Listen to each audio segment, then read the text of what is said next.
إذن النقطة الموالية ديال المعلم في المستوى تلقاو السؤال ديال حساب المسافة. إذن تنعرفوا من انطلاقا من الدرس المعلومات تقول لنا بأنه لحساب مسافة أ بي اش كنا تنديرو القاعدة تقول لنا بأنه أ بي اش تساوي جذر مربع إكس بي ناقص إكس أ أس 2 زائد إكغيك بي ناقص إكغيك أ الكل أس 2.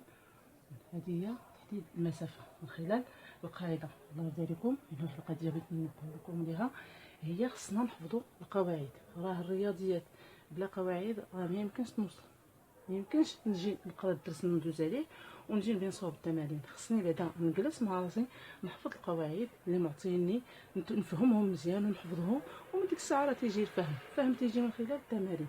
اذا الله يرضي عليكم انتبهوا القواعد. انا دابا خدامه بالقواعد وتنطبق التطبيق العملي. اذا هنايا لاحظوا هنايا كيف ما قلنا اننا غنعوضوا الاحداثيات ديال كل نقطه بالرقم معلوم. اذا شحال اكس بي هي ناقص واحد ناقص شحال ناقص 2 أس 2 زائد إكغيك بي هي ناقص 3 ناقص إكغيك أ هو صفر تساوي.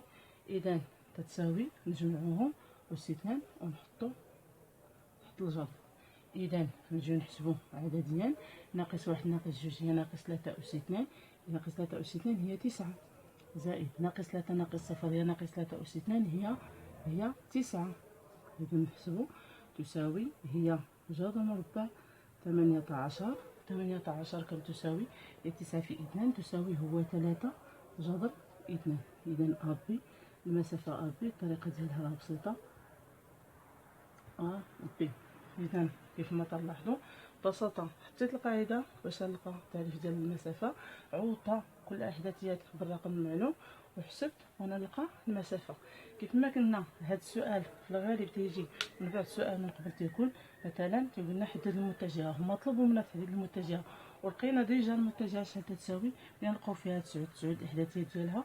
فين نجيبو نحطو هادو إكس هادو نحطو انطلاقا من المتجهة. حتى هذه طريقة. إذا نتمنى يكون الشرح مستوفي وواضح. باقي لنا نقطة على ما أظن أخيرة ونكملوا شرح التطبيق ديال المعنى. إذا رجعنا من جديد بنقطة أخرى تتحط في التمارين اللي هي حساب مجموع متجهتين أ بي و سي دي. إذا كيف ما تنلاحظوا وعرفنا في الدرس أنه لحساب مجموع المتجهتين تنقوم بالشكل التالي. نعتبر مثلا المتجهة او اف تساوي مجموع هي ا بي زائد سي دي. اذا الاحداثيات ديال او اف راه ببساطه هما الاحداثيات ديال اشنو هما الاحداثيات بلاتي نحطو هنايا الاحداثيات ديال هادو هما اكس ديال هادي زائد اكس ديال الاخرى. بنحطو اكس ا بي زائد إكس سي دي. نعم. و إكغيك أ بي زائد إكغيك سي دي. واضح. إذا إكس أ بي هو هذا هو ناقص 5 زائد إكس أ بي عفوا هو 2 2 زائد ناقص 5 هادو لي زيكس. إكغيك هما إكغيك هما إكغيك أ بي اللي هي 4 زائد إكغيك ديال سي دي. إذا أو إف هي هادي زائد هادي هي ناقص 3 2 زائد ناقص 5 هي ناقص 3 هادي هي أو إف وهنايا 3 زائد هي 7. مفهوم؟ إذا راه واضح وبسيط. غادي نعاود لأنه النقطة تتكون شوية دايرة باش يعطيونا جوج المتجهات وتيقول لنا حسب المجموع ديالهم. ببساطة المجموع ديال جوج متجهات أ بي زائد سي دي غتنجمعو غير الأفاصيل بجوج الأفصولين بجوج وتنعتبرو أفصول المتجه المجموع ونحسبو المجموع ديال الأراتب بجوج ونعتبرو المجموع وتنقومو بالعملية. كيف ما تلاحظوا المسألة راها بسيطة.